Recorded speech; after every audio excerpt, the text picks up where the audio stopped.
He's one of the most targeted leaders in the world today. President Ibrahim Traoré of Burkina Faso has become a marked man, not because of tyranny, but because of conviction. From Washington to Paris, powerful nations want him removed. Inside his own country, political elites and hidden traitors plot against him. Even some African leaders view him as a disruption to the status quo. But Traoré's only crime? Refusing to be controlled. He has challenged foreign influence, reclaimed national pride, and placed Burkina Faso's destiny above global interests. And for that, they want him gone, by any means necessary. But Traoré is not standing still. In the face of growing threats, he's now reinforcing his inner circle with a new advanced security network. What exactly is this system? And what does it say about the battles he's preparing for? It's no coincidence. There are powerful forces, local and global, that want Captain Ibrahim Traoré out of the picture. How else do you explain it? No other African leader, not one, has survived more than 15 assassination attempts in just 2 years. Since the day he took power in Burkina Faso, Traoré has been in a constant state of alert. No rest, no peace. Just coup attempt after coup attempt. This isn't just politics, this is war. A war against a man who represents something far bigger than a government. A man who has become a threat, not because of tyranny, but because of what he stands for. Some say it's simply the nature of military rule. But then, ask yourself, why haven't other military leaders in the Sahel faced this level of danger? Gabon, Chad, even Mali and Niger, none of their leaders have faced this frequency of internal plots or external pressure. So what makes Traoré different? He's not just a soldier, he's not just a president, he is the face of a revolution. Unofficially, he leads the AES alliance, and spiritually, he leads a movement. It was Traoré who first declared that the Sahel isn't just shifting, it's rising. It was his speech at the Russia-Africa summit that captured the hearts of Pan-African thinkers around the world. His fire, his vision, his unwavering defiance. That's what drew others to follow. And that is exactly why he's now the most wanted man in Africa, dead or alive. April 16th, 2025, a date that could have changed everything for Burkina Faso. Another plot, another attempt to eliminate President Ibrahim Traoré. And though the coup was foiled, the threat hasn't vanished, it's evolved. Those who want him gone are still out there, regrouping, planning, vowing to strike again. And now intelligence reports warn they're not done yet. They've promised to make their next move before June 2025. Where did they go? They fled. Not to the shadows, but to a neighboring country, Ivory Coast, a nation increasingly accused of collaborating with France in efforts to destabilize Burkina Faso. There, the traitors were welcomed, not as fugitives, but as allies. And under the quiet protection of Ivorian authorities, a new operations center has been set up. Their mission? Finish what they started. But Traoré isn't standing still. Faced with this escalating threat, the president has launched a bold countermeasure, something insiders are calling the lockdown doctrine. It's more than just heightened security.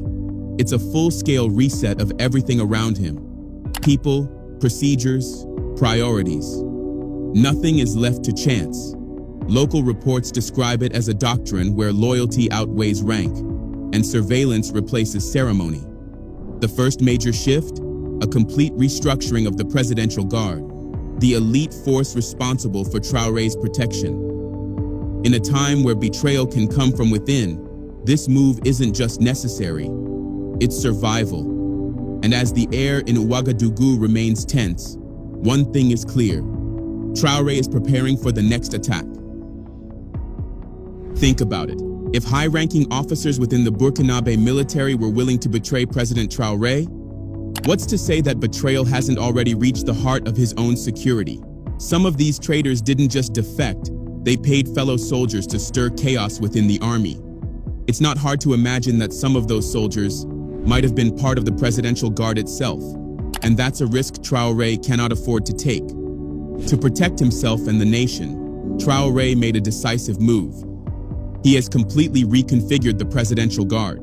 Teams were reshuffled, suspicious individuals were quietly removed, and in their place, only those who had proven their loyalty. But even loyalty wasn't enough. Every new recruit underwent a deep and invasive vetting process, far beyond routine background checks.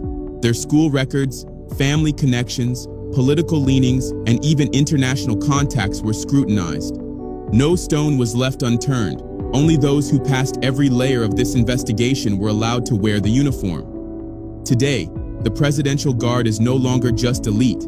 It is trusted, hand-picked, hardened, loyal. But Traoré didn't stop there.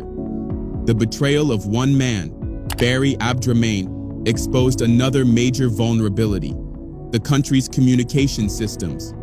This outdated infrastructure allowed traitors to transmit sensitive military intelligence to enemy forces without being detected. That loophole is now gone. Traoré has overhauled Burkina Faso's communication network, introducing encrypted systems designed to detect and track suspicious transmissions in real time. Now, any military personnel who dares to leak information or conspire against the state will be found. And this time, they won't get a second chance. As threats continue to mount, President Traoré has activated yet another layer of defense, one that had long been dormant. The Office of Internal Counterintelligence, once focused solely on external threats, has now been brought back to life.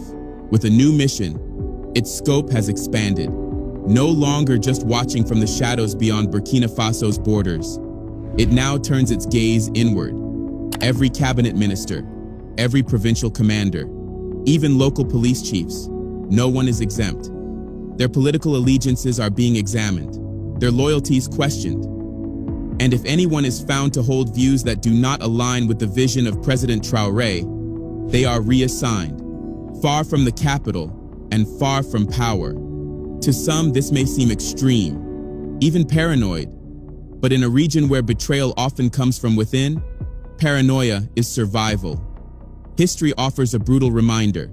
Thomas Sankara, a revolutionary icon, betrayed and assassinated by his closest ally, Blaise Compaoré, a friend, a fellow soldier. Traoré has learned from that. He's determined not to repeat it. But Traoré isn't just tightening control. He's deploying something far more unconventional, something few outside Burkina Faso truly understand: his secret weapon. From the very beginning of his leadership, Traoré established a civilian militia, a volunteer defense force made up of everyday Burkinabe citizens willing to fight for their country's future. They're known as the VDP, the Volunteers for the Defense of the Homeland, trained, armed, and deeply loyal to Traoré. This group was created to protect villages from terrorist attacks. But now, they've grown into something more: a second layer of national defense, a buffer between the people and chaos, a force untouched by the colonial loyalties that still linger within parts of the traditional army. In the wake of the latest coup attempt, Traoré is repositioning the VDP, not just as village defenders, but as a shield around the revolution itself, and perhaps the final line of defense for the man who has become the face of it. Now mobilized and restructured, the VDP has been deployed across Burkina Faso, strategically positioned in key administrative and military centers. But they're not just standing guard, they've become something more. Their new mission? Act as watchdogs, as spies, reporting any suspicious movement or unusual behavior directly to the presidency. These civilian defenders, fiercely loyal to Traoré, are now his eyes and ears across the nation. Their presence means that any attempt to conspire, organize, or betray will be detected early. What was once a volunteer militia fighting terrorists is now an internal immune system, designed to respond instantly to threats from within. But Traoré didn't stop there. Under his instruction, the Ministry of the Interior has quietly launched a new biometric tracking program. On the surface, it's a national registration effort, but beneath that, it serves a far more targeted purpose. According to reports from within Burkina Faso's intelligence network, This system will track the movements of individuals flagged as potential threats, both civilian and military. Those connected to the April 16th plot are now being monitored. Every movement, every meeting, every phone call. It's a new era of surveillance, and not everyone approves. Critics, especially from outside the country, have taken to social media, accusing Traoré of becoming a power-hungry dictator, consolidating control through fear and technology. But for Traoré's supporters, this is nothing new. They've seen the attacks, they've witnessed the betrayals, and as Traoré himself has said, Burkina Faso is not a democracy, it is a revolution, and revolutions are not built on comfort. They are built on vigilance, sacrifice, and survival. According to President Ibrahim Traoré, no country has ever achieved true development through democracy alone. In his eyes, the great powers of today, those leading in industry, technology, and sovereignty, did not rise through peaceful elections. They rose through revolutions, through bold leadership that defied the norm. And for Traoré, Burkina Faso is no different. This, he says, is not a democracy. This is a revolution. And with every revolution comes resistance. There are those, both inside and outside the country, who detest this idea. They fear what Traoré represents, because what he envisions is change, and they thrive on the status quo. These are the people who are content with Burkina Faso being ranked among the poorest nations on earth, content with the insecurity that continues to ravage the country, content with the corruption that has gripped its institutions for decades. If they truly wanted change, they wouldn't be trying to eliminate the man who's fighting for it. For the elites inside Burkina Faso, the current chaos means easy access to power and profit. For foreign actors, it's even more sinister. Burkina Faso's weak state allows for unfiltered access to the country's natural resources and to the Sahel's untapped wealth. But Traoré's rise changed everything. With a vision of a secure, sovereign, and industrialized Burkina Faso, he threatens to close the gates they've kept open for years. And that's why, from the very beginning, they've tried to remove him, by any means necessary. Between September 2022, when he first came to power, and September 2023, 4 coup attempts were launched against him. They failed. But in an unexpected move, Traoré chose mercy over vengeance. He spared them. No prison, no trials. Instead, he gave them a warning: distance yourselves, or be consumed by what's coming. But that first coup was only the beginning. The second and third followed quickly, both unfolding within the same month, October 2023. This time, Traoré took a different approach. There were no warnings, no second chances. Arrests were made, investigations launched. From October 2023 to September 2024, Burkina Faso became a nation under siege, not just from outside enemies, but from within its own ranks. Plot after plot, attempt after attempt. By the time the 10th coup attempt was uncovered, the situation had become even more dire. This one wasn't just political, it was terroristic. Intelligence reports traced the conspiracy to Paul-Henri Damiba, the former junta leader, now in exile in Togo. From afar, Damiba coordinated with known terrorist factions, received silent support from authorities in Ivory Coast, and activated sleeper cells within the Burkinabe military still loyal to him. The result? A deadly assault that left soldiers and civilians dead. A brutal reminder that the war against Traoré is not just about power, it's about the very soul of Burkina Faso. Damiba's plot went deeper than anyone expected. He organized soldiers from within the Burkinabe ranks, men who had sworn an oath to protect, now collaborating with terrorists. Using sensitive military intelligence, they orchestrated an attack on Barcelogo, a strategic town dangerously close to the capital, Ouagadougou. The assault was brutal. Hundreds of soldiers and civilians were killed. The town fell. But this wasn't just a military strike. It was a psychological operation aimed at undermining Traoré's authority, questioning his security reforms, and sowing division within the armed forces. The ultimate goal? Mutiny, chaos, collapse. But the plan failed. Some of the conspirators were arrested. The rest, scattered.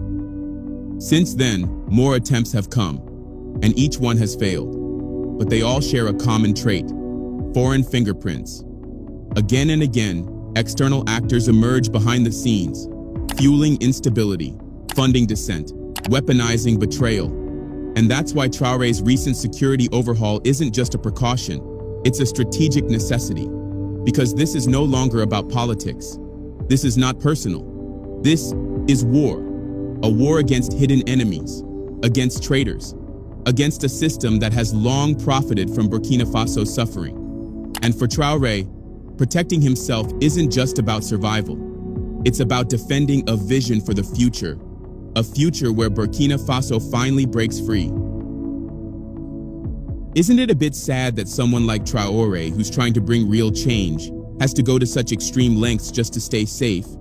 Why can't people just let him do what he set out to do? It's obvious his job isn't going to be easy. He's up against terrorism and internal conflicts. With all that going on, how can the fight against terrorism really succeed? What's even more frustrating is that it's not just about physical threats. Traoré is also facing a wave of attacks from the media, and honestly, that might be even more dangerous. The media is incredibly powerful. It shapes how people think. A single comment from a major outlet can influence millions, even billions, and spread fear, anger, or mistrust. And unfortunately, those who want Traoré out know this and are using it to their advantage. Lately, it feels like Traoré's been targeted more than any other leader. Not just criticized, but constantly smeared with fake news. Every time he shows up in Western media, it's always negative. It's like these reporters have selective memory. But then again, maybe it's not that surprising. At the end of the day, they're just pushing what benefits the West. Just a few weeks ago, the US commander of AFRICOM came out with a bold accusation, claiming that President Traoré is using Burkina Faso's gold to protect himself. Seriously? We all know that's not true. In fact, Traoré has made it a point to use the country's resources for the benefit of the people, not for personal gain. And even if some of that gold was used for security, let's be honest, isn't that his right? He's fighting off constant threats. Why does the US feel the need to meddle every time an African leader decides to stand up for his country? But it doesn't stop there. Another article claimed Traoré is enriching himself with national wealth. Honestly, that's laughable. We've seen what corruption looks like in Africa. Leaders living in luxury, flying private jets, shopping in Paris, while their people suffer. But Traoré? He's not cut from that cloth. If he were stealing, we'd see the signs. We'd see it in his wardrobe, in the flashy cars, in the massive mansions. But none of that exists. Traoré still dresses simply. He drives what he needs to, not what he wants to show off. He stays grounded, in every sense of the word. And let's not forget, if he were truly enriching himself, he'd be traveling constantly like so many others. But he's not. He stays in Burkina Faso, facing the problems, walking among the people, and doing the real work. You don't see that often, and that's exactly why they're afraid of him. Let's be honest, this is just another desperate attempt to turn people against President Traoré. At one point, there were headlines everywhere claiming that Traoré was targeting and killing a specific ethnic group in Burkina Faso, the Fulanis. They said he had grown so frustrated that he made the Fulanis the new focus of a military strategy. That claim? It sparked protests, especially among Burkinabe citizens living in France. Some even went as far as demanding that he step down. But just like the accusations about gold and corruption, it was all a lie. Traoré's government never targeted the Fulani people. If there had been such a campaign, the journalists inside Burkina Faso, the ones who live it, breathe it, and walk those streets every day, would have reported it. But they didn't. Instead, the people pushing this narrative are outside the country. They're commentators, media houses, and so-called analysts who have never even set foot in Burkina Faso. And yet they're the loudest voices. But here's the thing. We, as Africans, can't sit back and let this kind of misinformation go unchecked. It's our responsibility to make sure the truth is heard. We can't allow our brothers and sisters in the diaspora, like the Burkinabe in France, to be manipulated by stories written thousands of miles away. President Traoré may not be perfect, but he's one of the few leaders who's actually fighting for change, not just for Burkina Faso, but for Africa as a whole.